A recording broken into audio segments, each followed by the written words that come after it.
तुमने मेरी सारी असाइनमेंट पूरी कर ली है ना? और जो मैडम ने प्रोजेक्ट दिया था तुमने वो भी पूरा कर दिया है ना? वो इस वक्त ईशान के साथ वापस घर जा रही थी।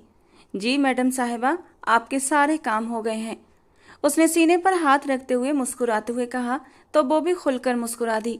यार कसम से तुम बहुत अच्छे हो। अगर तुम ना होते तो पता नहीं मैं क्या करती। एनी ने प्यार भरी नज़रों से ईशान को देखा था। वो इस बात को दिल से मानती थी कि वो ईशान के बिना अधूरी है। ईशान उसे हर कदम पर चाहिए था, हर मोड़ पर, जो उसके लिए हमेशा खड़ा रहे। अगर मैं न होता तो यकीनन ये सारे काम तुम्हें खुद करने पड़ते और ये तुम्हारे लिए अच्छा होता, क्योंकि फिर तुम जो इतनी आलसी हो गई हो ना, वो आलस तुम्हारा सारा छूट जाता। मैंने ही तुम्हारी आदत खराब कर दी है, सारे काम टाइम पर देकर। कभी कभी तो सोचता हूँ कि मुझे तुम्हारी ज़िंदगी से निकल जाना चाहिए ताकि तुम खुद पर डिपेंड रहकर अपने काम खुद से कर सको।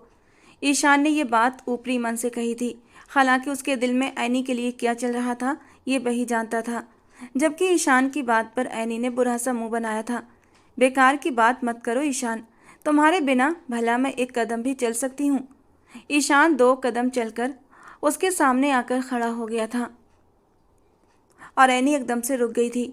2 कदम नहीं चल सकती हो तो क्या पूरी जिंदगी मेरे बिना चल सकती हो? ईशान की बातों का मतलब ऐनी समझ न सकी थी, या फिर उसने जानकर भी अनजान बनने का नाटक किया था। भला पूरी जिंदगी मुझे तुम्हारे साथ की क्या ज़रूरत है?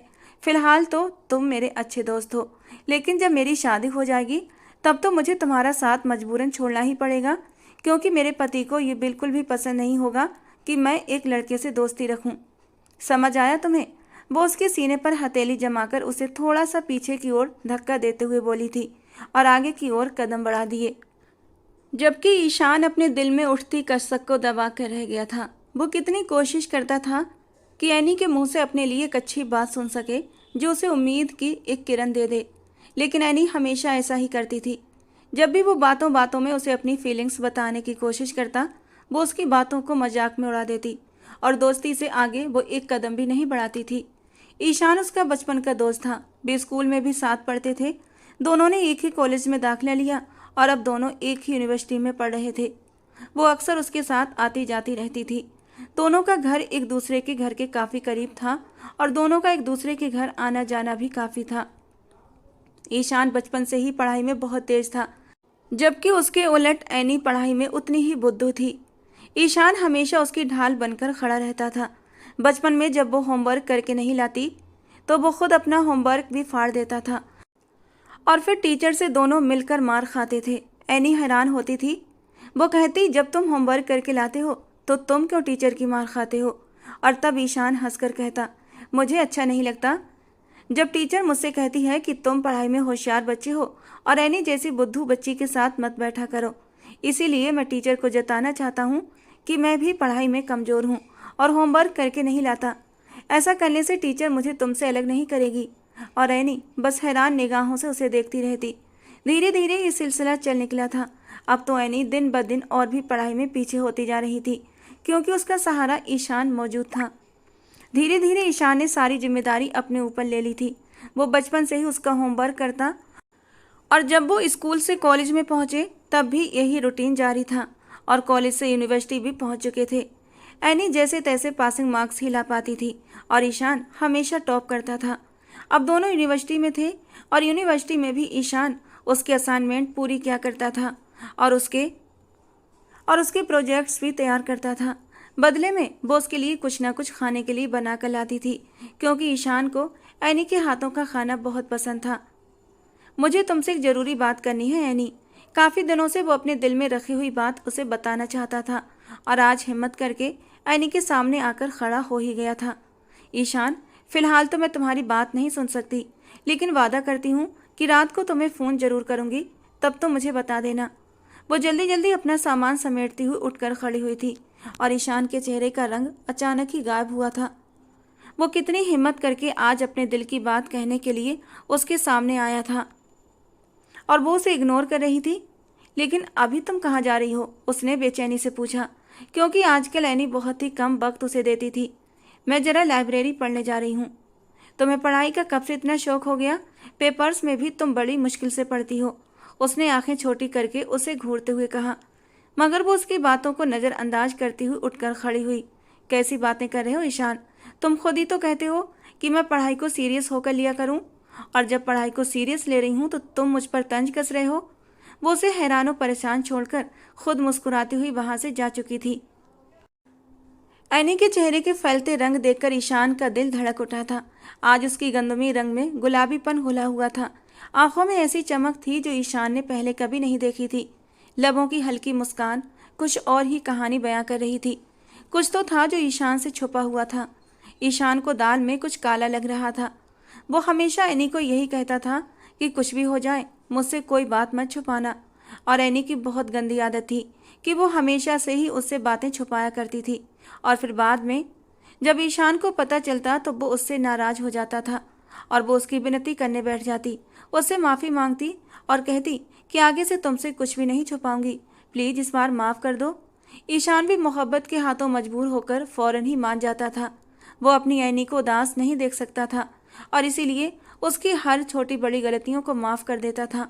और अब उसने सोच लिया था कि पढ़ाई ख़त्म होने से पहले ही वो ऐनी को अपने दिल के जज्बातों से आगाह कर देगा और पढ़ाई ख़त्म होने के फ़ौरन बाद उसे अपनी ज़िंदगी में शामिल कर लेगा। अब उसके बिना और ज़्यादा दिन नहीं रह सकता था। हमेशा उसे अपने करीब रखना चाहता था, उसे महसूस करना चाहता था। बचपन की मोहब्बत अब और भी जोर पकड़ चुकी थी और उसके जज्बात अब उसे बुरी तरह बेचैन करने लगे थे। उसका जिद्दी दिल बस ऐनी को अपने करीब करना चाहता था और यही सोचकर वो आज ऐनी को अपने दिल की बात बताने चला आया था। कल ही जाकर उसने ऐनी के लिए एक डायमंड रिंग खरीदी थी, क्योंकि अब ईशान अपनी मोहब्बत अपने दिल में दबाकर नहीं रख सकता था। वो फर्स्ट क्लास से ही उसे पसंद करता था और तभी उसने ये तय कर लिया था कि वो बड़ा होकर उसी से शादी करेगा। लेकिन वो इजहार करने से डरता था कि कहीं ऐसा ना हो कि वो उस लड़की को हमेशा हमेशा के लिए खो दे और जो दोस्ती का रिश्ता है वो भी ख़त्म हो जाए। वो वहीं खड़ा खड़ा ऐनी को जाते हुए देखता रहा। ऐनी अब लाइब्रेरी की ओर मुड़ चुकी थी। ईशान से वहाँ और खड़ा रहना मुश्किल हो रहा था। उसके कदम खुद ब खुद ऐनी के पीछे उठने लगे थे। वो ऐनी के पीछे पीछे ही चलने लगा था, मगर वो लाइब्रेरी जाने की बजाय आगे की ओर बढ़ गई और फिर थोड़ी ही देर में वो यूनिवर्सिटी के बाहरी गेट को पार कर गई थी। ईशान हैरान हुआ था। उसने सोचा कि वो यहीं रुक जाए और यहीं रुककर ऐनी के आने का इंतजार करे, लेकिन उसका दिल नहीं माना और वो ऐनी के पीछे पीछे ही चलने लगा। ऐनी यूनिवर्सिटी से थोड़ी ही दूर एक पार्क के अंदर दाखिल हुई थी। वो इस पार्क में आमतौर पर ईशान के साथ ही आती थी। जब भी वो लोग यूनिवर्सिटी से जल्दी फ्री हो जाते इसी पार्क में आकर बैठते थे, खाते पीते थे और बातें करते थे। मगर आज वो अकेली जा रही थी और यही देखने के लिए ईशान उसके पीछे गया था। मगर सामने का मंजर देखकर उसे ऐसा लगा जैसे उसके कदमों के नीचे से किसी ने जमीन खींच ली हो। उसके दिल में इतनी तीव्रता से ये ख्वाहिश जागी कि काश उसकी आंखों की रोशनी चली जाए और जो मंजर उसके सामने था वो धुंधला हो जाए। काश इसे अच्छा तो ईशान उसके पीछे आया ही न होता। एक भरम था कि शायद ऐनी भी उससे मोहब्बत करती है। वो भरम न टूटा होता, लेकिन आज वो भरम टूट गया था, क्योंकि वो इस वक्त एक बेंच पर ईशान के बड़े भाई मनीष के साथ बैठी हुई थी, जिसने मजबूती से ऐनी का हाथ अपने हाथों में पकड़ा हुआ था। ऐनी ने अपना सिर उसके कंधे पर रखा हुआ था। ये सब क्या था? ईशान के लिए यकीन करना मुश्किल हो गया था। तो क्या ऐनी का उसके घर आना, उसके भाई के बारे में बातें करना, उसके भाई के बारे में सवाल करना, इस सब का मतलब ये था कि वो उसके भाई को पसंद करती थी? ये खुलासा उसके लिए बहुत बड़ा था। उसे अपना दिल डूबता हुआ महसूस हुआ। उसकी आंखों में आंसू चमकने लगे। उसने बेसाख्ता अपनी जेब से वो डायमंड रिंग निकाली जो वो बड़ी चाहत से ऐनी के लिए खरीद कर लाया था। उसने अपने सारे ख्वाब टूटते हुए महसूस किए थे और उनकी किरचें उसकी आंखों में चुभ रही थीं। पिछले 2 दिनों से मनीष भी लगातार अपने घर में यही बात कर रहा था कि वो किसी लड़की को पसंद कर चुका है और उससे शादी करना चाहता है। कोमल जी ने भी कह दिया था कि लड़की खानदानी होनी चाहिए, इससे ज़्यादा मेरी कोई डिमांड नहीं है। वो वक्त दूर नहीं जब हम एक हो जाएंगे। मनीष ने ऐनी की आंखों में देखते हुए जज्बात से भरे लहजे में कहा, मैं बेसब्री से उस दिन का इंतजार कर रही हूँ जब मैं तुम्हारी दुल्हन बनकर अपने हाथों पर तुम्हारे नाम की मेहंदी लगाकर तुम्हारे पहलू में बैठूंगी। I love you Manish. अब ये दूरी और ज़्यादा सही नहीं जाती। जल्दी से मुझे अपना बनाकर अपनी ज़िंदगी में शामिल कर लो। वो छोटे बच्चों की तरह खुश हो रही थी। जल्दी ही वो वक्त आ जाएगा मेरी जान, मैं खुद तुम्हारे लिए तड़प रहा हूँ। कहते कहते मनीष ने एनी का हाथ ऊपर उठाते हुए उस पर अपने होंठ रखे थे और ईशान को ऐसा लगा जैसे किसी ने उसका दिल मुट्ठी में लेकर मसल दिया हो। उसने कसकर अपनी आंखें बंद की थीं। एनी ने तुरंत अपना हाथ मनीष के हाथ से छुड़ाया था। मनीष के होंठों का स्पर्श एनी के पूरे बदन में एक कप कपाहट सी भर चुका था। शर्म से उसके गाल गुलाबी होने लगे थे। मनीष उसका ये शर्माया हुआ रूप देखकर हल्के से मुस्कुराया था। जब तुम इस तरह शर्माती हो तो जी चाहता है तुम्हें अपनी बाहों में कसकर दबा लूं और तुम्हारा ये शर्मीला मनमोहन रूप अपने दिल में उतार लूं। तुम पर ऐसे घटा बनकर छा जाऊं कि तुम्हारी शर्म के सारे पर्दे हटा दूं। धीरे धीरे मनीष बेबाक होने लगा था और एनी के दिल की धड़कनों ने शोर मचाया था। प्लीज़ मनीष, बस कर दें। अगर आप इस तरीके की बातें करेंगे तो मैं और ज़्यादा यहाँ नहीं रुकूंगी। एनी छोटी मोटी नाराज़गी से बोली थी और मनीष खिलखिलाकर हंस पड़ा था। तुम्हारी यही तो अदा मुझे पसंद है मेरी जान। वो थोड़ा सा एनी के और भी करीब हुआ था। और प्लीज़ मनीष, दूर होकर बैठें, ये पब्लिक प्लेस है। एनी इधर उधर नज़र डालते हुए मनीष से थोड़ा दूर हटकर बोली थी। ओके बाबा, एक तो तुम्हारी बाउंडेशन बहुत है, मनीष मुंह बनाकर बोला था। तुमने अपनी माँ को इस बारे में सब कुछ बता तो दिया ना? एनी ने तेजी से पूछा। हाँ, बता दिया है। मामा बहुत मुश्किल से मानी है। वो मेरी शादी हमारी ही सोसाइटी में करना चाहती हैं, लेकिन मैंने बताया है कि लड़की पढ़ी लिखी, खूबसूरत और ख़ानदानी है, इसलिए मामा राजी हो गई हैं और आज तुम्हारे घर पर मेरा रिश्ता लेकर आएंगी। तुम भी बस अपने माँ बाप को मना लेना, क्योंकि मैं भी अब और इंतज़ार नहीं कर सकता। मेरे लिए भी तुमसे दूर रहना बहुत मुश्किल हो गया है मेरी जान। ये कहकर उसने एनी के थोड़ा सा करीब होते हुए अपने होंठ एनी के गालों पर रख दिए थे और एनी को जैसे एक करंट सा लगा था। उसका दिल 120 की रफ्तार से धड़क उठा था। उसने लरजती पलकें उठाकर मनीष को देखा था, जिसकी आंखों में इस वक्त मदहोशी के रंग चमक रहे थे। वो एकदम उठकर खड़ी हुई थी। उसे पता था वो जितनी देर मनीष के पास बैठेगी, मनीष यही शरारतें करता रहेगा। मनीष ने उसका हाथ पकड़ लिया। फिर कब आओगी? मनीष, जल्द से जल्द शादी करके मुझे अपना बना लो। इस तरह छुप छुप कर मिलना मुझे अच्छा नहीं लगता। मैं पूरे हक और इज्जत के साथ तुम्हारे करीब होना चाहती हूँ। उसने बहुत ही प्यार से कहते हुए मनीष के हाथ से अपना हाथ हटाया था और उसके हाथ छुटाने पर मनीष के चेहरे पर एक रंग आकर गुजर गया था और एनी ने उसकी नज़रों की नाराज़गी को पढ़ लिया था। यकीन करो मनीष, शादी के बाद मैं कभी तुम्हें खुद के करीब आने से मना नहीं करूँगी, बल्कि मैं खुद हर वक्त तुम्हारे करीब रहने की कोशिश करूँगी कि तुम भी मुझसे उकता जाओगे। शरारती अंदाज में कहते हुए अपने कदम बाहर की ओर बढ़ाए थे और ईशान, जो कितनी ही देर से इस मंजर को आंसू भरी निगाहों से देख रहा था, एक पेड़ की ओट में हो गया। आज उसका दिल बुरी तरह टूट चुका था। सारे सपने चकनाचूर हुए थे। जिस लड़की से वो मोहब्बत करता था, वो लड़की उसके भाई से मोहब्बत करती थी। कैसे वो पूरी जिंदगी उसे अपनी भाभी के रूप में देखकर जी सकेगा? वो थके थके कदमों से वापस लौट आया था। जब वो घर के अंदर दाखिल हुई तो उसे अचानक ईशान का ख्याल आया, जिसने उससे कुछ ज़रूरी बात करनी थी। फ़ोन कर लेती हूँ, कहीं नाराज़ ना हो जाए। एक तो ये ईशान भी ना बात बात पर मुंह फुला लेता है। सोचते हुए एनी ने जल्दी से अपने पर्स से मोबाइल निकाला था। उसने ईशान को कॉल मिलाई, मगर उसका नंबर बंद जा रहा था।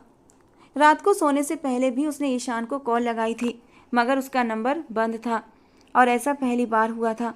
उसे ईशान की फिक्र होने लगी, क्योंकि वो अपना फ़ोन कभी भी बंद नहीं रखता था। यहाँ तक कि रात के समय भी उसका फ़ोन हमेशा ऑन रहता था, कभी भी साइलेंट पर नहीं लगाता था। और ये सब कुछ वो सिर्फ़ और सिर्फ एनी की खातिर करता था। उसे एनी की चिंता रहती थी कि कहीं ऐसा ना हो एनी को उसकी ज़रूरत हो, और अब एनी को बहुत ज़्यादा हैरत हो रही थी। उसे ईशान की चिंता भी होने लगी थी और उस पर गुस्सा भी आने लगा था। सुबह बात करती हूँ, मैं उसे अच्छे से जानता है। जब तक मैं रात को उससे बात न कर लूँ और पूरे दिन क्या क्या हुआ उसके साथ शेयर न कर लूँ, मुझे नींद नहीं आती। फिर भी मोबाइल बंद करके बैठा है। एक नंबर का गधा है ये ईशान भी। अगर ईशान उसके सामने होता तो वो सच में उसके बाल नोच लेती, लेकिन फ़िलहाल तो उसने खुद पर कंट्रोल किया और सोने की कोशिश करने लगी। सुबह जब वो उसे यूनिवर्सिटी में मिला तो वो गुस्से से उसकी ओर बढ़ी थी और उसका हाथ पकड़कर शिकायत करते हुए कहने लगी, तुम्हें पता भी है कल मैं तुम्हारे लिए कितना परेशान थी? तुम्हें इतनी ज़्यादा कॉल्स की हैं और तुम नंबर बंद करके बैठे हो। एक जख्मी नज़र ईशान ने ऐनी पर डाली थी और फिर चेहरे से होती हुई नज़र उस हाथ पर गई थी जिस हाथ से उसने ईशान के हाथ को थामा हुआ था। कोई और वक्त होता तो ईशान को स्पर्श सुकून दे चुका होता, लेकिन इस वक्त उसे ऐसा लग रहा था जैसे उसके हाथ पर किसी ने दहकती हुई आग रख दी हो। उसने एक झटके से अपना हाथ ऐनी के हाथ से खींचा था। कल ही ये हाथ वो अपने भाई मनीष के हाथ में भी देख चुका था। इन हाथों पर मनीष ने अपने होंठ भी रखे थे। वो पल याद आते ही ईशान के अंदर आग सी भड़क उठी थी। तुम्हें मेरे लिए परेशान होने की ज़रूरत नहीं है और आइंदा मुझसे बेकार में चिपकने की कोशिश भी मत करना। अपने काम से काम रखो। दो टूक अंदाज में कहकर वो उससे पहलू से होकर गुजरने ही लगा था कि उसने मजबूती से ईशान का बाजू पकड़ लिया। ऐनी को झटका लगा था। ईशान आज पहली बार उससे इस अंदाज में बात कर रहा था और ईशान के इस अंदाज पर ऐनी का दिल दुख से सिमटने लगा था। यहाँ तक कि दुख और गुस्से से उसकी आंख के कोने गीले हो गए थे। उसने तो ईशान का हमेशा प्यार भरा रूप ही देखा था और आज ये रूप देखा तो आंखें खुद ब खुद गीली हो गई थी। अब तुम अपनी दोस्त के साथ ऐसा करोगे? तुमने मुझे कभी अपना दोस्त समझा ही नहीं है। अगर तुम मुझे अपना दोस्त समझती तो मुझसे इतना बड़ा सच न छुपाती। न चाहते हुए भी उसके लबों पर शिकायत आ गई थी। मुझे लगता था कि हम दोनों सच्चे दोस्त हैं। तुम वाकई मेरे साथ सच्ची हो। मुझे लगता था कि तुम मेरे लिए मेरे घर आती हो, लेकिन मुझे कहाँ मालूम था कि मैं तो सिर्फ एक बहाना था। असली वजह तो कोई और थी। तो मेरी नाक के नीचे मेरे भाई से मोहब्बत करती रही और मुझे अंदाज़ा भी न हो सका। देखा कितना बेवकूफ़ हूँ मैं। इस मोहब्बत के चक्कर में तुमने सिर्फ मुझे इस्तेमाल किया। वो पूरी तरह से टूट चुका था और ऐनी को एक झटका लगा था। वो एक गहरा सांस लेकर रह गई। वो ईशान की ओर देखने लगी। वो कब से खुद को तैयार कर रही थी कि ईशान को अपनी मोहब्बत के बारे में बता दे, लेकिन चाह कर भी बता नहीं पा रही थी और आज ईशान को खुद ही पता चल गया था। देखो ईशान, ऐसा कुछ भी नहीं है। मैं तुम्हें बताना चाहती थी मगर मनीष ने मुझे मना किया था। उसका मानना था कि जब तक हम दोनों के बीच कोई मजबूत रिश्ता नहीं हो जाता तब तक हम इस बारे में किसी को कुछ नहीं बताएंगे। ठीक है, तो अब भी मुझे कुछ भी बताने की ज़रूरत नहीं है। ये कहकर वो वहाँ से चला गया और ऐनी उसे दूर तक जाता देखती रही। मगर कुछ दिनों से ज़्यादा वो उससे नाराज़ न रह सका। एक हफ्ते के बाद ही उसने खुद ही उसे कॉल लगाई थी, क्योंकि अब उसे उस लड़की की आदत हो चुकी थी।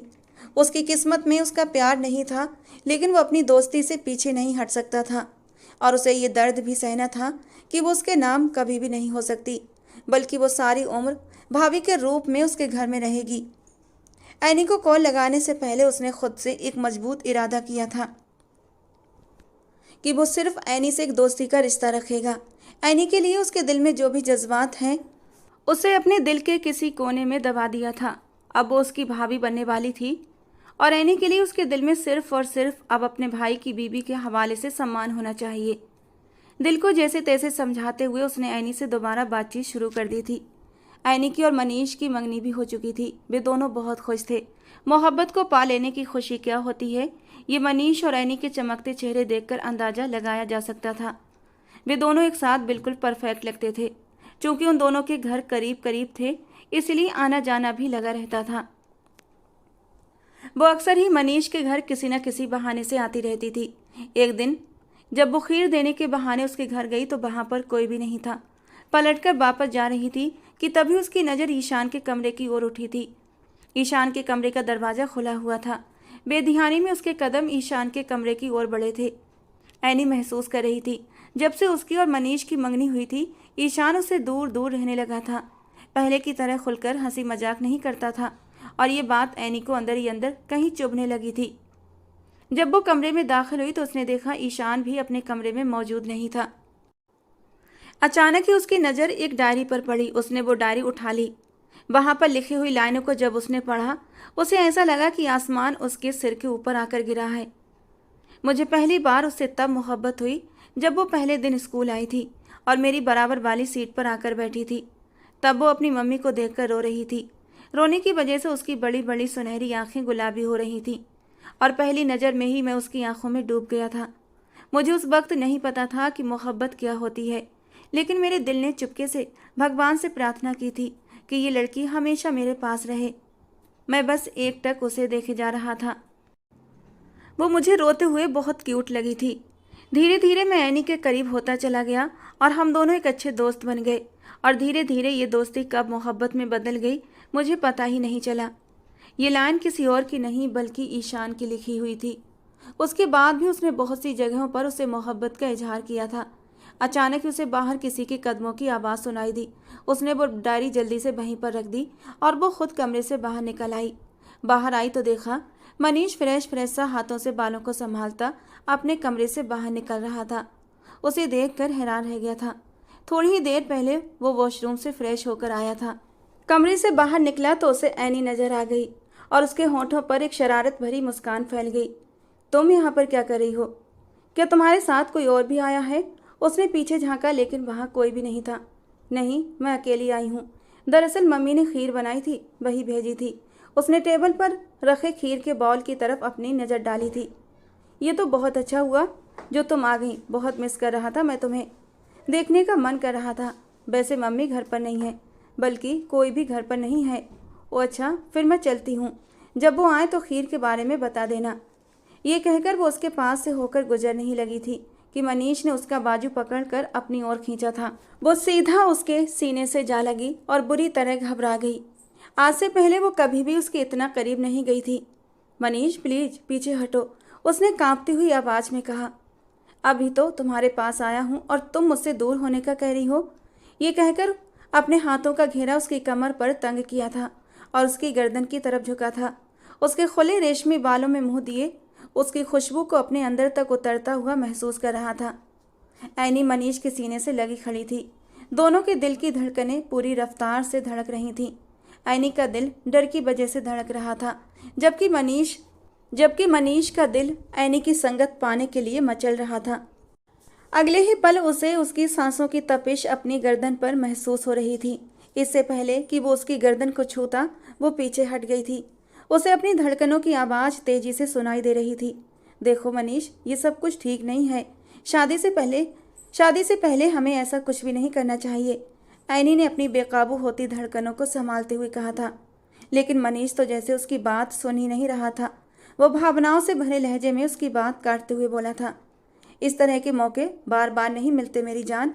उसने दोबारा से ऐनी को अपने करीब करते हुए अपने हाथों की पकड़ उसकी कमर पर मजबूत कर ली और उसकी आंखों में देखते हुए बोला, शादी तो हमारी 1 महीने बाद हो ही जाएगी, लेकिन मैं इस बेचैनी का क्या करूं जो हर वक्त मुझे परेशान किए रखती है।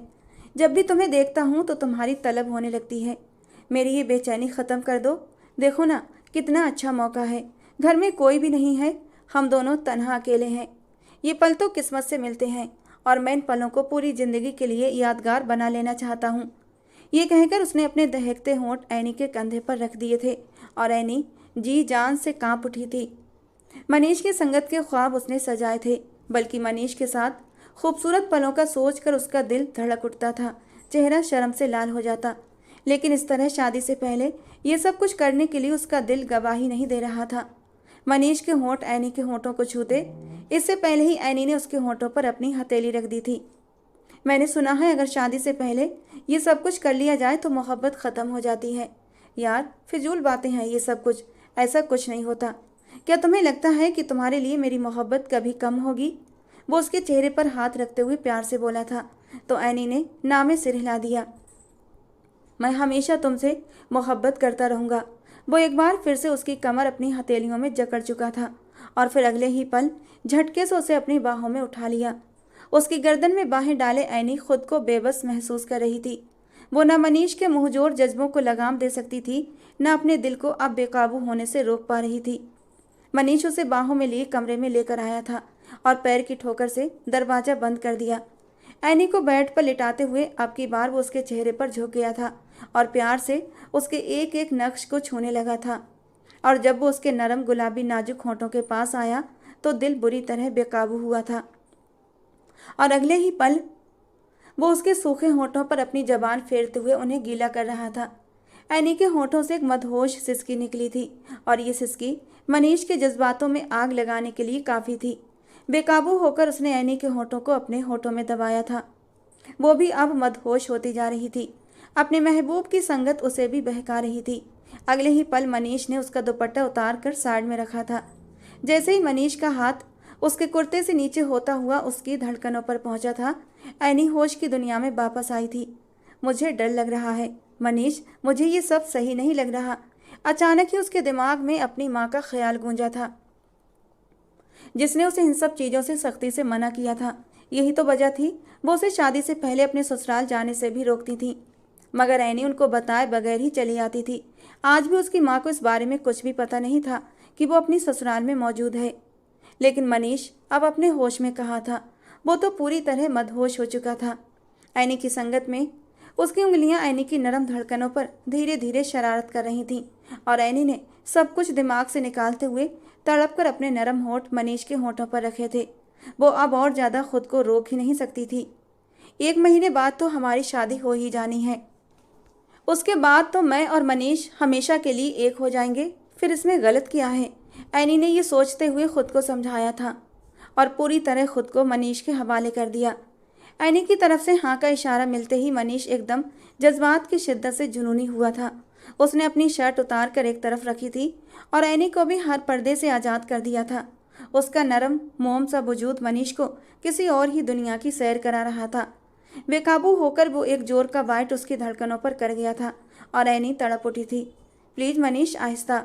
सॉरी यार, जज्बातों में कुछ ज़्यादा ही बह गया था। मनीष प्लीज़ लाइट तो बंद कर दे, मुझे शर्म। और मनीष ने कमरे की लाइट ऑफ कर दी थी, लेकिन दिन का समय था, हल्की रोशनी कमरे में अब भी आ रही थी और ऐनी का बेपर्दा वजूद मनीष की बाहों में मचल रहा था।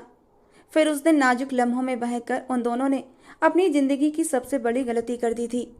वो उसके सीने पर सर रखे गहरी सांसें ले रही थी और मनीष भी अपनी सांसों को बहाल करने की कोशिश कर रहा था। ऐनी, मुझे लगता है अब तुम्हें घर चले जाना चाहिए, ऐसा ना हो तुम्हें कोई मेरे कमरे में देख ले। मनीष अपनी शर्ट पहनते हुए बोला था, जबकि ऐनी को भी अब घबराहट होने लगी थी। शर्मिंदगी का एहसास था जो उसे सर नहीं उठाने दे रहा था। लेकिन मनीष के चेहरे पर शर्मिंदगी का कोई भाव नहीं था, बल्कि उसके चेहरे पर एक सुकून फैला हुआ था। ऐनी से पहले ही मनीष अपनी शर्ट के बटन बंद करता हुआ कमरे से बाहर चला गया था। उसके बाद वो उसके सामने जाने से हिचकिचाने लगी थी। वो भी अपने बिजनेस में बिजी हो गया था, लेकिन जब भी कभी मिलता उसे उस दिन का हवाला देना नहीं भूलता था। उन पलों को याद करते हुए वो ऐनी को छेड़ता था और जब भी वो उस दिन की बात करता तो वो शर्मा जाती थी और उसके चेहरे पर फैले हुए रंग मनीष को उसका और भी दीवाना बना देते थे। शादी की तैयारियां भी जोर शोर से शुरू हो चुकी थीं। सिर्फ 15 दिन बचे थे जब वो दुल्हन बनकर मनीष की ज़िंदगी में शामिल होने वाली थी। उसके फाइनल एग्ज़ाम चल रहे थे और उधर शादी की तैयारियां भी। वो दोनों के बीच में घन चक्कर बनकर रह गई थी। ईशान से उसकी मुलाकात अब कम ही होती थी और मनीष को सोचते हुए अब वो ईशान को धीरे धीरे खुद ही इग्नोर करने लगी थी। पहले ईशान उसकी पढ़ाई में मदद कर दिया करता था तो उसे ज़्यादा मुश्किल नहीं होती थी, लेकिन उसे पढ़ाई से कोई ख़ास लगाव नहीं था। बस इतनी तैयारी कर ली थी कि पास हो जाती। एक दिन जब वो यूनिवर्सिटी से निकली तो उसे घर से फ़ोन आया था। उसकी मम्मी उसे फ़ौरन घर आने का कह रही थी। मनीष का एक एक्सीडेंट हुआ था और वो अस्पताल में था। उसकी हालत बेहद नाजुक थी। वो ज़िंदगी और मौत की जंग लड़ रहा था। वो रोती तड़पती अस्पताल पहुंची थी, जहां ईशान, कोमल जी और उसकी माँ भी मौजूद थे। कॉरिडोर में जैसे मौत का सा सन्नाटा छाया हुआ था। वो धड़कते दिल के साथ अपने माँ के पास आई थी। मम्मी, मनीष। और उसकी माँ तड़प तड़प कर रो पड़ी थी। फिर वो अपनी सास के पास आई। मम्मी जी, मनीष कैसा है? वो अच्छी खबर सुनने के इंतजार में थी, लेकिन कोमल जी भी कुछ बोल नहीं पा रही थी। आखिर आप लोग कुछ बोलते क्यों नहीं? कैसा है मनीष? वो ठीक तो है ना? वो ईशान के पास बढ़ते हुए उसके कंधों को पकड़कर बोली थी। प्लीज़ ईशान, बताओ मुझे, मनीष कैसा है? मनीष भाई की हालत ठीक नहीं है ऐनी। वो ज़िंदगी और मौत के बीच में झूल रहे हैं। और ऐनी को ऐसा लगा जैसे किसी ने उसके शरीर से जान निकाल ली हो। वो वहीं कुर्सी पर ढेर हो गई थी। मनीष को कुछ नहीं होगा, उसे कुछ नहीं होगा। ईशान, उसे ठीक होना होगा। वो तड़प उठी थी। तभी डॉक्टर रूम से बाहर आया था। आप में से ऐनी कौन है? पेशेंट ऐनी को अंदर बुला रहा है, उससे जाकर मुलाकात कर लें, क्योंकि आपके मरीज के पास ज़्यादा समय नहीं है। और ये सुनकर जैसे सबके ऊपर एक कयामत आकर गुजर गई थी। कोमल जी चीखती हुई वहीं ज़मीन पर ढेर हो गई थी। मेरा मनीष, मेरा मनीष मुझे छोड़कर नहीं जा सकता। डॉक्टर प्लीज़ उसे बचा लें। देखिए प्लीज़ समझने की कोशिश करें। आप में से जो भी ऐनी हैं वो प्लीज़ अंदर चले जाएं। पेशेंट को कुछ ज़रूरी बात करनी है शायद। जाओ एनी, भाई तुम्हें बुला रहे हैं। अपनी लाल आंसू भरी निगाहों से ईशान ने एनी को देखा था और एनी खुद को घसीटती हुई अंदर कमरे में पहुंची थी, जहां ईशान मशीनों में जकड़ा लेटा हुआ था। उसकी निगाहें दरवाजे पर ही टिकी हुई थीं। मनीष, वो सिसक उठी थी और उसका हाथ अपने हाथों में थाम लिया था। कैसे हो मनीष? बहुत सपने सजाए थे एनी, तुम्हारे साथ जिंदगी जीने के लिए, लेकिन शायद भगवान ने हमारा साथ यहीं तक लिखा था। तुम्हारे साथ गुजरे हर पल को अपनी जिंदगी का सरमाया समझकर अपने साथ लेकर जा रहा हूँ। शायद भगवान ने इतनी कम जिंदगी लिखी थी, इसीलिए तुम्हारे साथ वो खूबसूरत पल एक तोहफे में दे दिए थे। मेरे जाने के बाद अपनी ज़िंदगी को रोक मत लगाना। एनी, मैं जानता हूँ तुम मुझसे बहुत मोहब्बत करती हो, लेकिन मरने वाले के साथ मरा नहीं जाता। अपनी ज़िंदगी में आगे बढ़ जाना। एनी, वादा करो मुझसे, प्लीज़ एनी, वादा करो। और एनी न चाहते हुए भी रोते रोते अपना सर हाँ में हिला गई थी। मनीष ने मुस्कुराने की कोशिश की थी, लेकिन तकलीफ इतनी ज़्यादा थी कि वो मुस्कुरा भी न सका था। एक आखिरी इच्छा है, प्लीज़ पूरी कर दो। एक बार अपने होठों से छू लो, शायद तकलीफ कम हो जाए। और रोती हुई एनी ने अपने होठ मनीष के माथे पर रख दिए थे। एनी के होठों का स्पर्श पाते ही मनीष ने एक आखिरी हिचकी ली थी। अपने हाथों में मनीष के बेजान होते हाथ को महसूस करते हुए एनी चीख उठी थी। वही हुआ जिसका डर था। मनीष इस दुनिया से हमेशा के लिए चला गया और उसके साथ ही एनी को लगा कि उसकी ज़िंदगी अब ख़त्म हो गई है। एनी पिछले 3 दिन से बुखार में तप रही थी। जब से मनीष की मौत हुई थी, एनी एकदम पागल सी हो गई थी। आज उसकी तबीयत में थोड़ा थोड़ा सुधार हुआ था। वो खिड़की के पास खड़ी खुले आसमान को देखते हुए मनीष को ही याद कर रही थी। मनीष, क्यों छोड़कर चले गए तुम मुझे? वो मनीष को याद करते हुए रो पड़ी थी जब उसकी माँ कमरे में आई थी। बेटा, ईशान मिलने आया है तुमसे।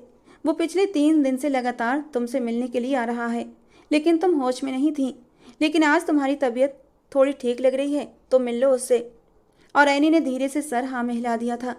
थोड़ी देर बाद ईशान उसके सामने आकर खड़ा हो गया था। एनी की हालत को देखते हुए ईशान को अपना दिल डूबता हुआ महसूस हुआ था। उसने तो कभी सोचा ही नहीं था कि एनी मनीष से इतनी मोहब्बत कर सकती है। एनी की मोहब्बत के आगे ईशान को अपनी मोहब्बत कम लगने लगी थी। कैसी हो एनी? जिंदा हूँ, छोटा सा जवाब देकर वो फिर से खिड़की के बाहर देखने लगी थी। खुद को तकलीफ देकर तुम भाई की आत्मा को भी तकलीफ दे रही हो। हाँ ईशान, मनीष ने वादा लिया था मुझसे कि मैं उसके जाने के बाद खुद को तकलीफ नहीं दूंगी, लेकिन इस दिल का क्या करूं जिसमें सिर्फ और सिर्फ मनीष की यादें बसी हुई हैं। नहीं निकलता वो इस दिल से, तो क्या करूं? वो रो पड़ी थी। तो कोशिश करो एनी, जिंदगी रुक नहीं जाती, तुम्हें आगे बढ़ना होगा। मनीष ने भी तो यही कहा था ना ईशान, लेकिन कैसे कैसे बढ़ूं आगे? नहीं बढ़ सकती। उसने दुख और दर्द से अपनी आंखें बंद कर ली थीं। वो पल जो उसने मनीष के साथ बिताए थे आंखों के सामने घूमने लगे थे। वो उसके साथ मिलकर एक बहुत बड़ा गलत काम कर चुकी थी, जिसके बाद वो किसी और की लायक भी नहीं रही थी। मनीष के मरने के सिर्फ 1 महीने बाद ही एनी की तबीयत बहुत ज़्यादा ख़राब रहने लगी और जब वो अस्पताल गई तो पता चला वो उम्मीद से है। उसे लग रहा था कि किस्मत उसके साथ कोई बहुत बड़ा मजाक कर रही है। एक से बढ़कर एक सदमा। वो इस बच्चे को खो नहीं सकती थी। ये उसके मनीष की निशानी था, उसके प्यार की निशानी। जब उसकी माँ को इस बारे में पता चला तो उनकी हालत भी अपनी बेटी से अलग नहीं थी।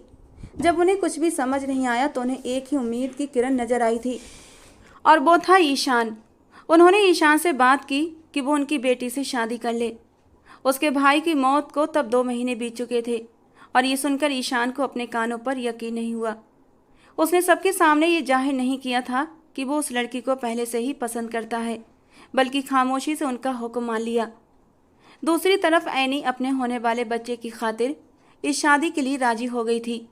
वो अपने बच्चे को बेनाम इस दुनिया में लाना नहीं चाहती थी, लेकिन एनी का दिल घबरा रहा था। वो उसकी डायरी पढ़ चुकी थी, इसीलिए उसे डर था जब ईशान को सच्चाई का पता चलेगा तो उसकी मोहब्बत नफरत में बदल जाएगी। न सिर्फ उनकी दोस्ती ख़त्म हो जाएगी, बल्कि उनका रिश्ता भी टूट जाएगा। वो एक अजीब सी कशमकश में उलझ गई थी। अपने बच्चे को बाप का नाम भी देना चाहती थी, लेकिन ईशान के दिल में अपनी इज्जत को कम भी नहीं करना चाहती थी। जैसे जैसे दिन गुजरते जा रहे थे उसे लग रहा था कि धीरे धीरे वो गहरे अंधेरे की ओर बढ़ती जा रही है। और फिर वो दिन भी आ गया जब वो उसी घर में विदा होकर गई थी जिस घर के आंगन में उतरने के लिए उसने सुनहरे सपने सजाए थे। मगर मनीष की बीवी बनकर नहीं, बल्कि ईशान की बीवी बनकर। उन दोनों का सादगी से मंदिर में ले जाकर विवाह कर दिया गया था। कमरे के बीचों बीच एक जहाजी साज का बिस्तर रखा था, जिस पर लाल रंग की शानदार रेशमी चादर तनी हुई थी। उसी पर सजी सबरी ऐनी चुपचाप बैठी थी, गुलाबी और लाल लहंगे में लिपटी, जैसे चांदनी में ढला कोई गुलाब हो।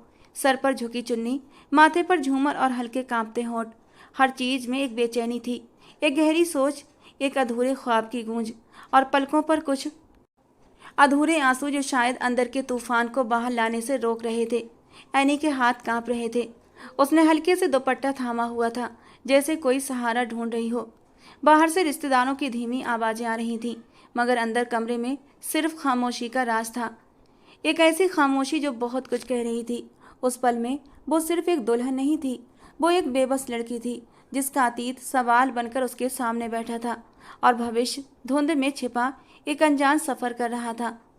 कमरे का दरवाजा खुला और ईशान मजबूत कदमों से कमरे के अंदर दाखिल हुआ था।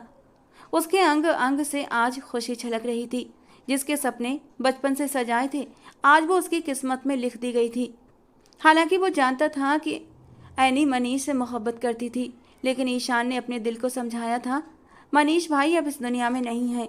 मैं ऐनी से इस कदर प्यार करूँगा, अपनी मोहब्बत में इस कदर डुबोकर रख दूंगा कि धीरे धीरे उसके दिल से मनीष की मोहब्बत उतर जाएगी और उसके दिल पर सिर्फ और सिर्फ ईशान की मोहब्बत का रंग होगा।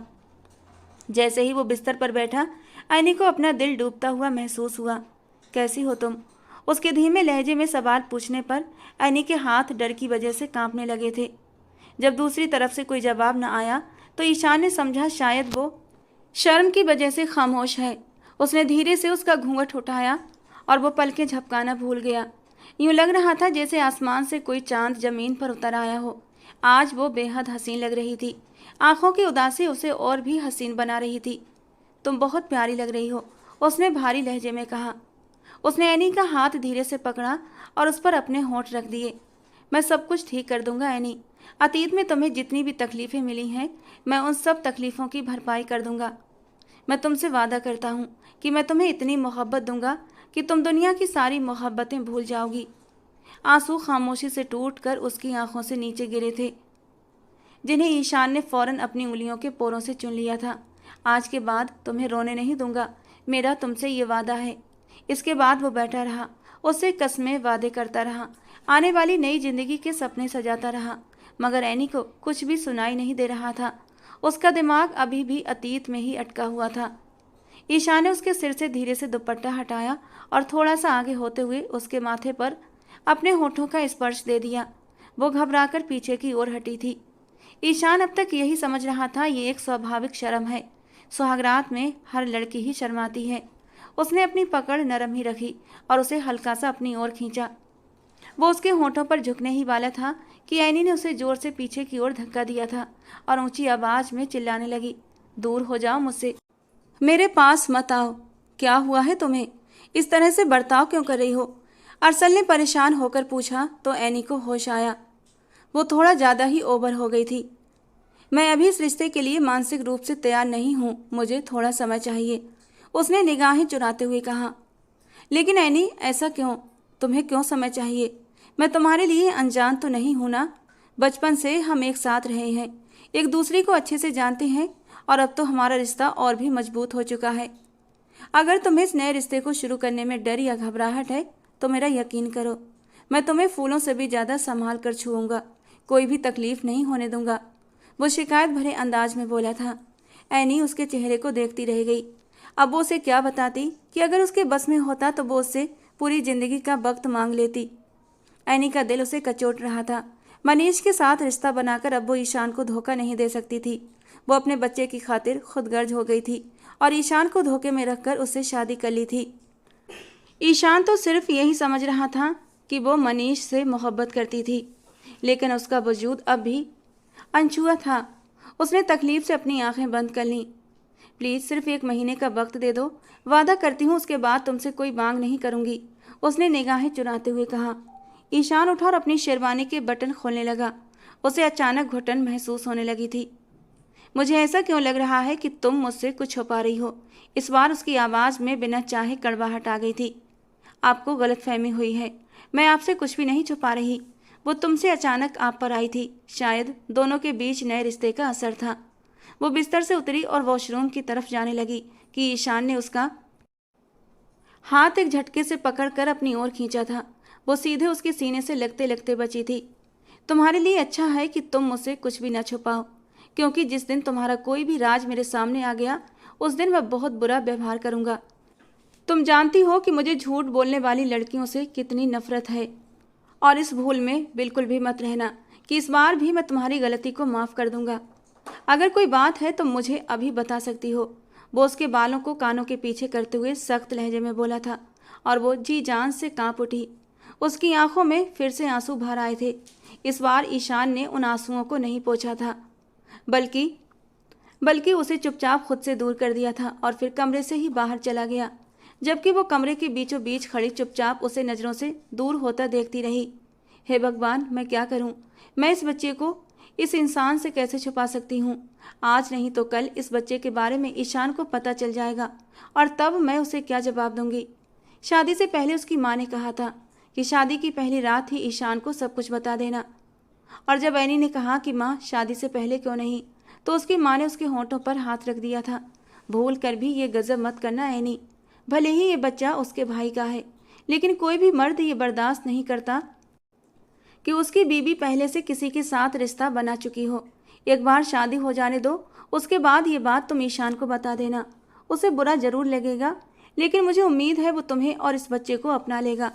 आखिर को ये उसके भाई की निशानी है, और आज की रात वो चाह कर भी ईशान को सच्चाई बता न सकी। हे भगवान, मुझे बचा ले। सिर्फ तू ही है जो मेरी मदद कर सकता है। वो फिर से वहीं बिस्तर पर बैठ गई। नादानी में उसने एक गलती कर दी थी, लेकिन उसने सोचा नहीं था कि उस गलती का इतना बड़ा नतीजा उसे भुगतना पड़ेगा। वो रोते रोते कब सो गई उसे खुद ही पता नहीं चला। अगले दिन जब वो सोकर उठी तो उसने देखा कि वो ईशान की बाहों में थी, जबकि ईशान ने अपना सिर उसके सिर के साथ टिका रखा था। उसकी सांसों की गर्माहट वो अपने चेहरे पर महसूस कर रही थी। उसका दिल तेजी से धड़क रहा था। वो धीरे धीरे उसकी पकड़ से निकलने ही वाली थी कि ईशान ने अपनी पकड़ मजबूत कर दी। साफ जाहिर था कि वो उसे खुद से दूर नहीं करना चाहता था। वो नींद में था या सिर्फ सोने की एक्टिंग कर रहा था, ऐनी समझ न सकी, क्योंकि उसकी आंखें बंद थीं। इस दौरान वो उसके चेहरे के नक्शों को देखने लगी। आज जिंदगी में पहली बार वो ईशान के चेहरे को गौर से देख रही थी। इससे पहले उसने कभी भी ईशान को इस नज़र से नहीं देखा था, क्योंकि वो तो मनीष से मोहब्बत करती थी और उसी को देखना उसे पसंद था। निसंदेह वो बहुत ही खूबसूरत इंसान था, मनीष से भी ज़्यादा। तीखे नए नक्श, हल्की सांवली रंगत जो उसकी पर्सनालिटी पर खूब जचती थी। वो किसी भी लड़की का सपना हो सकता था। ये बात वो बहुत पहले से जानती थी कि ईशान उसे पसंद करता है, लेकिन उसने हमेशा उसे इग्नोर किया था, क्योंकि उसके दिल में ईशान के लिए कोई जज्बात थे ही नहीं। फिर उसकी बातचीत मनीष से शुरू हुई थी, जो बहुत हंसमुख लड़का था। उसे हमेशा से ही मजाकिया लड़के पसंद थे। जहाँ तक ईशान का सवाल था तो वो गंभीर स्वभाव का था, बहुत कम बोलता था, और वो भी सिर्फ ज़रूरत के लिए। इसके अलावा वो किसी से भी खुला नहीं रहता था। एनी को वो बहुत बोरिंग लगता था, और अब वो उसी इंसान की बीवी के रूप में उसके पास मौजूद थी। क्या तुम्हें मुझसे मोहब्बत है? न जाने उसके दिल में क्या आया कि उसने ईशान से सवाल कर दिया, क्योंकि उसे पता था ईशान सो नहीं रहा। क्या तुम्हें ये सवाल पूछना चाहिए? मुझे तो लगा था कि तुम्हें इसका जवाब पता होगा। उसने हल्की सी आंखें खोलकर उसके चेहरे की ओर देखते हुए कहा था। तुम मुझसे मोहब्बत क्यों करते हो? आंसुओं का गोला उसके गले में अटक गया था। क्योंकि तुम मोहब्बत किए जाने के काबिल हो, ईशान की तरफ से तुरंत जवाब आया था। ऐसा भी तो हो सकता है कि तुम मुझे जितना अच्छा समझ रहे हो मैं उतनी अच्छी हूँ नहीं। मैंने ज़िंदगी में पहली बार ऐसी लड़की देखी है जो खुद ही शक की बातें करके अपने पति को शक में डालने की कोशिश कर रही है। लेकिन तुम जितनी भी कोशिश कर लो, मैं तुम पर कभी भी शक नहीं करूँगा, और ना ही कभी कर सकता हूँ। वो उसकी छोटी सी नाक को खींचते हुए बोला था। क्या तुम्हें इस बात पर अफसोस नहीं कि मैं तुम्हारे भाई की छोड़ी हुई औरत हूँ? एक पल के लिए वो अपनी जगह पर ठहर सा गया था। उसने अपनी मुट्ठियाँ गुस्से से भींच लीं। उसने एनी को पहले भी समझाया था कि वो इस बारे में कोई बात नहीं करना चाहता, मगर वो हर बार उसके भाई को बीच में ले आती थी। वो पलटा और उसकी आंखों में देखते हुए खूंखार लहजे में बोला, आज तुम्हें आखिरी बार माफ़ कर रहा हूँ। इसके बाद अगर तुमने मेरे भाई का नाम लिया तो तुम्हें सजा दूंगा, और तुम पर जरा भी रहम नहीं करूँगा। अगर मेरा भाई इस दुनिया में होता और तुम उसकी बीवी होती तो भगवान की सौगंध खाकर कहता हूँ तुम्हें वही मान और सम्मान देता जो एक भाभी का होता है। लेकिन अब फिलहाल तुम मेरी बीवी हो, मेरी इज्जत हो, तो तुम्हारे मुंह से किसी गैर मर्द का नाम ना सुनूं, भले ही वो मेरा सगा भाई ही क्यों ना हो। समझी तुम? एनी उसका अच्छा खासा मूड ऑफ कर चुकी थी। वो एक झटके से उसे छोड़ता हुआ बाथरूम में चला गया और फ्रेश होकर तैयार होने के बाद बिना उसे बात किए कमरे से बाहर चला गया और वो अपनी आंखों के आंसू पोंछती रह गई थी। उनकी शादी को लगभग 1 हफ्ता बीत गया था, मगर अभी तक वो उसके करीब नहीं गया था और ना ही एनी उसे करीब आने की अनुमति देती थी। जब भी वो उसके पास जाने की कोशिश करता तो कोई ना कोई बहाना बना देती या फिर उसकी नज़रों के सामने से दूर हट जाती। इन सब से अब ईशान को झुंझलाहट होने लगी थी। कभी कभी तो उसे ज़्यादा गुस्सा भी आ जाता क्योंकि वो उस लड़की पर हक रखता था। इसके बावजूद भी वो उसके पास नहीं जा सकता था। उस दिन ईशान ने एनी का हाथ पकड़ा तो उसने बेहद बदतमीजी से अपना हाथ छुड़ाया था और वहाँ से भाग गई। ये नज़ारा ईशान की माँ कोमल जी ने भी देखा था।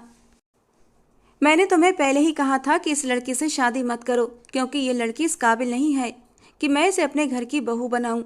कोमल जी को एनी शुरू से ही पसंद नहीं थी। क्या हो गया है मम्मी, आप क्यों इस तरह की बातें कर रही हैं? अगर उसने सुन लिया तो उसे बुरा लगेगा। जो कह रही हूँ बिल्कुल ठीक कह रही हूँ। मुझे तो अब इस लड़की से डर आने लगा है। पहले इसने मेरा एक बेटा मुझसे छीन लिया और फिर उसे जान से ही मार दिया। मम्मी बस कर जाएं, इसमें उसका कोई कसूर नहीं था। सारा कसूर उसी लड़की का है। उसकी नज़र की वजह से ही मेरा बेटा इस दुनिया से गया है। मैं तो पहले ही उसकी मनीष से मंगनी करवाने के पक्ष में नहीं थी, मगर तुम लोगों की वजह से चुप रह गई। अगर मुझे थोड़ा भी अंदाज़ा होता कि वो मनीष के बाद तुम्हें भी मुझसे दूर करने की कोशिश करेगी तो कभी भी तुम्हें उसे शादी करने की अनुमति न देती। वो अपने अंदर का जहर बाहर निकाल कर वहाँ से चली गई। अब ईशान उस जगह अकेला खड़ा था और आने वाली ज़िंदगी के बारे में सोच रहा था। न जाने उसकी किस्मत में क्या लिखा था। क्या कभी हम दोनों का सब कुछ ठीक हो पाएगा? उसने बेइच्छा सोचा था। एनी की हरकतें देखकर ऐसा होना मुश्किल लग रहा था। अगले दिन जब वो अपने कुछ कागजात खोज रहा था तभी उसकी नज़र एक फ़ाइल पर पड़ी थी। वो हैरान रह गया कि ये फ़ाइल यहाँ क्या कर रही है। उसने फ़ाइल खोली तो उसमें रखी रिपोर्ट देखकर ऐसा लगा जैसे उसके पैरों के नीचे से ज़मीन निकल गई हो। वो सोच भी नहीं सकता था कि वो लड़की उसे इतना बड़ा धोखा देगी। एनी, एनी, वो ऊंची आवाज़ में चिल्लाने लगा। वो जो बाहर लॉन्च में पड़े सोफे पर बैठी किताब पढ़ रही थी, उसकी आवाज़ सुनकर बुरी तरह घबरा गई। भागती हुई कमरे में गई तो देखा वो एक फ़ाइल हाथ में पकड़े खूंखार निगाहों से उसकी ओर देखे जा रहा था। ये सब क्या है? उसने फ़ाइल जोर से ज़मीन पर उसकी ओर उछाली थी। उस वक्त रात के 11 बज रहे थे। मैं नहीं जानती, उसने धीमे लहजे में कहा। क्या तुमने मुझे बेवकूफ़ समझ रखा है? उसने ऊंची आवाज़ में चिल्लाया कि वो डर के मारे अपनी जगह पर कूद पड़ी। उसने आज तक ईशान का ये रूप नहीं देखा था। उसकी आंखों से आंसू बहने लगे तो वो नफरत भरे लहजे में बोला, अपने ये झूठे आंसू संभाल कर रखो क्योंकि अब तुम्हारी सारी ज़िंदगी इन्हीं आंसुओं को बहाते गुजरनी है। मैंने तुम्हारे लिए क्या क्या नहीं किया। तुम्हारी खुशियाँ बनाए रखने के लिए मैं अपनी माँ से लड़ गया और तुम्हारी माँ की बात मानने के लिए अपने घर वालों की नापसंदगी सह ली, मगर इसका मुझे क्या सिला मिला? यही कि मेरे नसीब में एक बदचलन औरत आ गई। ये बच्चा किसका है? जब मैंने तुम्हें हाथ भी नहीं लगाया तो तुम माँ कैसे बन सकती हो? बताओ किसका बच्चा है ये? वो गुस्से से चिल्लाते हुए बोला। देखो तुम मुझे गलत समझ रहे हो, मैं कोई ऐसी वैसी लड़की नहीं हूँ। उसने अपनी सफाई देने की कोशिश की तो वो जख्मी से अंदाज में हंसने लगा। जी बिल्कुल ठीक कहा आपने, आप ऐसी वैसी लड़की नहीं हैं, मगर इसके बावजूद अपने पेट में किसी और का बच्चा लिए घूम रही हो। ये किसी और का नहीं बल्कि तुम्हारे भाई का बच्चा है, मनीष का बच्चा है ये। अब एनी ने ऊंची आवाज़ में चिल्लाया। ये उसकी संतान है जो मेरे पेट में पल रही है। हो गई थी गलती हम दोनों से। मनीष मुझसे इतनी मोहब्बत करता था कि उस दिन मैं उसकी मोहब्बत के आगे पिघलती चली गई। मुझे लगा था कि हमारी शादी हो ही जाएगी, तो शादी से पहले ये सब करना सामान्य है। मुझे क्या पता था कि कुदरत उसे मुझसे छीन लेगी और इस बच्चे को मेरे लिए एक परीक्षा बना देगी। जबकि ईशान तो अपने चारों ओर धमाके से महसूस कर रहा था। शोर सुनकर ईशान की माँ भी वहाँ पर आ गई थी। वो एनी की सारी बातें सुन चुकी थीं। ये झूठ बोल रही है, इसकी बातों पर भरोसा मत करो, पता नहीं किसकी गंदगी पेट में लिए घूम रही है। मम्मी जी, मैं झूठ नहीं बोल रही। आप वो रिपोर्ट्स देख सकती हैं जिसमें आपके बेटे का नाम लिखा है। ये बच्चा उसी का है जो मेरे पेट में पल रहा है। ईशान, मेरी मानो, अभी और इसी वक्त इसे धकेल कर इस घर से बाहर निकाल दो। ये इस काबिल नहीं कि तुम्हारी पत्नी बने। तुमने सारी जिंदगी खुद को औरतों से दूर रखा है और अपने आप को संभाल कर रखा, सिर्फ इसलिए ताकि तुम्हारी किस्मत में एक अपवित्र औरत आए। तुम कैसे इस बदचलन औरत को स्वीकार कर सकते हो? वो अपने बेटे के कान भरने लगी थी। ईशान काफी देर तक चुपचाप उसके चेहरे की ओर देखता रहा। वो कुछ बोलने के काबिल कहाँ रह गया था। बहुत देर बाद उसके होंठ खुले थे। अभी और इसी वक्त मेरे घर से बाहर निकलो। ये आप क्या कह रहे हैं? मैं रात के इस पहर कहाँ जाऊंगी? ये मेरा मसला नहीं है। तुम कहीं भी जाओ, मगर मेरे सामने से दूर हो जाओ। मैं तुम्हारा चेहरा भी देखना नहीं चाहता। तुम्हारे होने से मुझे घिन महसूस हो रही है। वो उस वक्त बहुत टूट चुका था। उसकी आंखें गहरे गम से लाल हो गई थीं, जबकि उसका शरीर गुस्से की वजह से कांप रहा था। प्लीज मेरे साथ ऐसा मत करो। मैं वादा करती हूँ कि सुबह होते ही यहाँ से चली जाऊंगी। आपको इस बच्चे का वास्ता है, वो रोते हुए बोली। मगर ईशान अब उसकी कोई भी बात सुनने को तैयार नहीं था। उसे देखकर ऐसा लग रहा था जैसे वो पत्थर बन गया हो। इतना बड़ा धोखा। उसे धोखे में रखकर उससे शादी की। शादी के बाद भी उसे अपने करीब नहीं आने दिया। वो तड़पता रहा, अपने जज्बातों से जंग लड़ता रहा, लेकिन ऐनी की मर्जी के बिना उसके करीब नहीं गया। और वो लड़की उसके जज्बातों का मजाक बनाती रही, उसके साथ धोखा करती रही। सोच सोच कर उसका दिमाग फट रहा था। कोमल जी ने उसे धकेल कर घर से बाहर निकाल दिया था। वो काफ़ी देर तक दरवाजे के सामने ही बैठी रही, रोती रही, गिड़गिड़ाती रही, लेकिन उन्होंने दरवाज़ा नहीं खोला। और फिर छोटे छोटे कदम उठाते हुए वो सड़क के किनारे चलने लगी। उसे कुछ भी अंदाजा नहीं था कि वो कहाँ जा रही है। उसके मायके वाले भी दूसरे शहर जाकर शिफ्ट हो गए थे, क्योंकि उसके भाई का दूसरे शहर में ट्रांसफ़र हो गया था। इस शहर में वो बिल्कुल अकेली रह गई थी। फिलहाल उसके पास पैसे भी नहीं थे जिससे वो किसी टैक्सी से होटल जाकर एक रात ठहर सके। हे भगवान, ये मेरे साथ क्या हो गया? वो एक जगह पर बैठ गई और फूट फूट कर रोने लगी। कुछ ही देर बाद उसे एक आदमी अपनी ओर आते हुए दिखाई दिया। वो बुरी तरह घबरा गई। वो आदमी देखने में तो किसी सम्मानित घर का ही लग रहा था। मैडम जी, रात के इस पहर यहाँ क्या कर रही हो? ये जगह ठीक नहीं है, अपने घर जाओ। उसने उसे घर जाने की सलाह दी। वो अनिच्छा से उसके सामने रो पड़ी। मेरा कोई घर नहीं है, मुझसे सब कुछ छीन लिया गया है। मैं इस दुनिया में बिल्कुल अकेली रह गई हूँ। मेरा कोई भी अपना नहीं है। उसने उसे अपनी पूरी कहानी सुना दी। थोड़ी देर बाद वो जो उस अजनबी से डर रही थी, उसने उसे अपने बारे में सब कुछ बता दिया। उस आदमी के होठों पर एक अजीब सी मुस्कान फैल गई, जिसे उसने तुरंत छिपा लिया, और वो उसे मुस्कुराते हुए नहीं देख पाई थी। अगर तुम चाहो तो मेरे घर एक दिन के लिए रह सकती हो। चिंता करने की ज़रूरत नहीं है। मेरी माँ बहनें घर पर हैं। सुबह होते ही तुम अपने परिवार के पास चली जाना, या फिर तुम कहो तो मैं अभी तुम्हारे परिवार से बात करवा देता हूँ। नहीं, मैं अभी उन्हें फ़ोन नहीं करना चाहती। वे मेरे बारे में जानकर और ज़्यादा परेशान हो जाएंगे। मैं आज की रात आपके घर पर रह लूँगी और फिर सुबह होते ही अपने परिवार को बुला लूँगी। वो जानती थी उसकी माँ हार्ट पेशेंट हैं। कहीं ऐसा ना हो कि उसके बारे में जानकर उनकी तबीयत खराब हो जाए। यही सोचकर उसने ये बात अपने दिल में रखने का फैसला कर लिया था। वे दोनों पैदल ही चल रहे थे कि अचानक वो एक बड़ी हवेली के सामने आकर रुक गया और उसे आगे बढ़ने का इशारा किया। वो हवेली देखकर उसे पहचान गई। ये जगह वो कई बार अखबारों में देख चुकी थी। वो कोई सम्मानित लोगों का घर नहीं था, बल्कि एक कारोबार का अड्डा था। उस वक्त उसने ये जाहिर नहीं होने दिया कि उसे सच्चाई का पता चल चुका है। वो आगे बढ़ने की बजाय धीरे धीरे उसके पीछे चलने लगी, लेकिन जैसे ही मौका मिला उसने भागना शुरू कर दिया।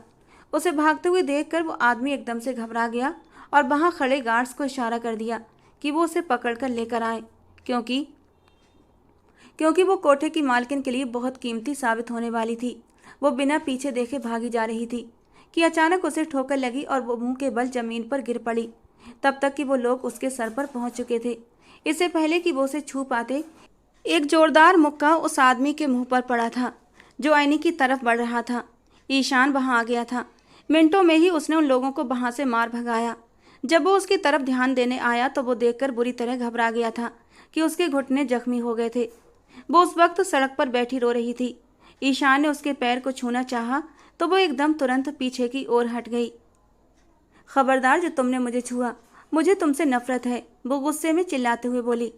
मुझ पर जितना गुस्सा करना है घर जाकर कर लेना, लेकिन फिलहाल चुप रहो और मेरी बात मानो, यही तुम्हारे लिए बेहतर है, वरना मैं अपनी बात अपने तरीके से मनवा सकता हूँ। ईशान जबरदस्ती उसका पैर पकड़ते हुए उस पर अपना रुमाल बांध गया था। तुमने मुझे अपने घर से निकाल दिया था, अब मेरे पीछे क्यों आए हो? अब तुम मुझसे क्या चाहते हो? मैं जानती हूँ कि मैं तुम्हारी तरह बेदाग नहीं हूँ और ना ही तुम्हारी तरह महान हूँ।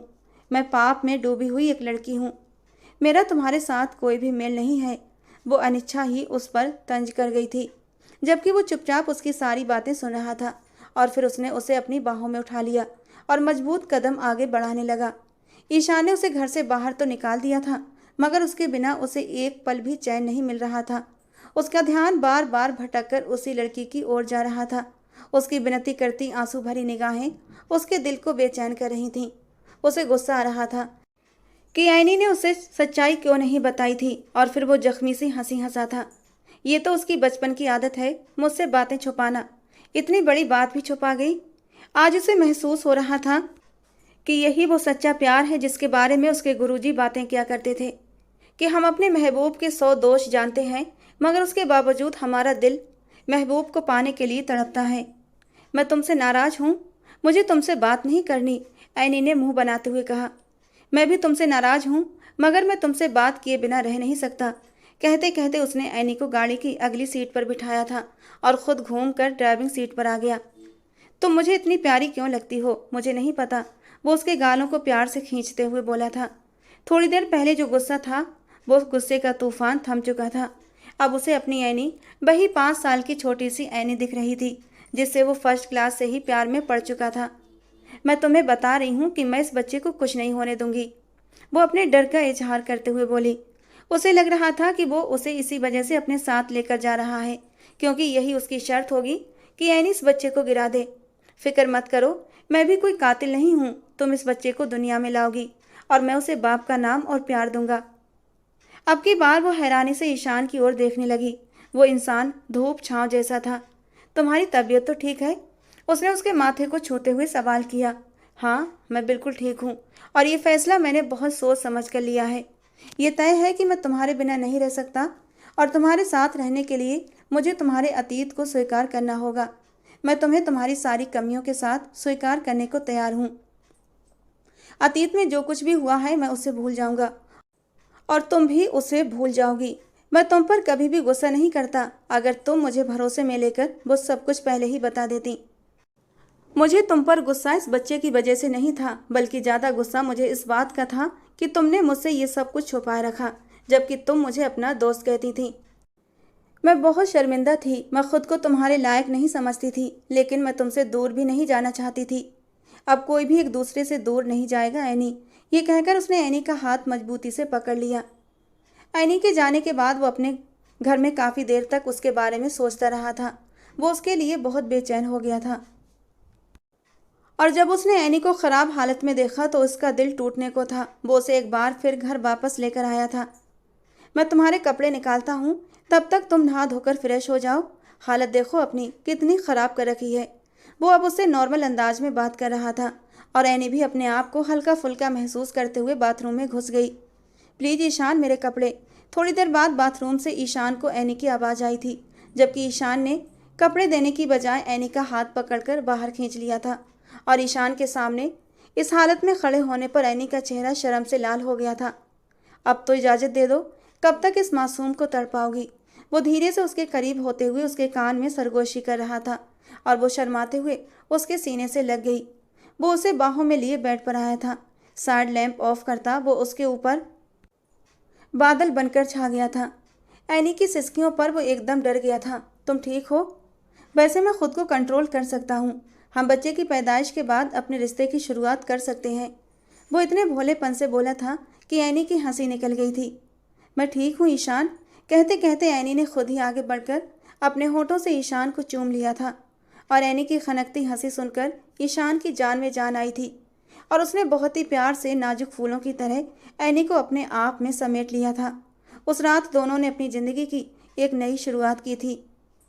इस बार उसने कोमल जी से भी सख्ती से कह दिया था कि कोई भी उसे तकलीफ़ नहीं पहुंचाएगा, क्योंकि उसके पेट में जो बच्चा है वो उनका अपना ही खून है। वो उसके बड़े भाई की संतान थी।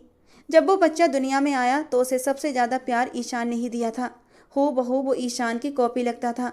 वो दोनों माँ बेटे का बेहद ख्याल रखता था। उसने कभी भी एनी को अतीत की बातें याद नहीं दिलाई थीं। कोमल जी भी अपने मनीष की निशानी को सीने से लगाकर जी उठी थीं। उन्हें ऐसा लगा जैसे दोबारा से मनीष उनकी गोद में आ गया हो। एनी भी खुद को दुनिया की सबसे खुशकिस्मत लड़की समझने लगी थी जिसे ईशान जैसा पति मिला था। तो दोस्तों, आज की हमारी ये कहानी आपको कैसी लगी कमेंट बॉक्स में ज़रूर बताना। पसंद आई हो तो प्लीज़ लाइक करना। रोज़ एक नई और रोमांटिक कहानी सुनने के लिए हमारे चैनल को सब्सक्राइब करना। मिलते हैं दोस्तों अगली किसी नई कहानी में।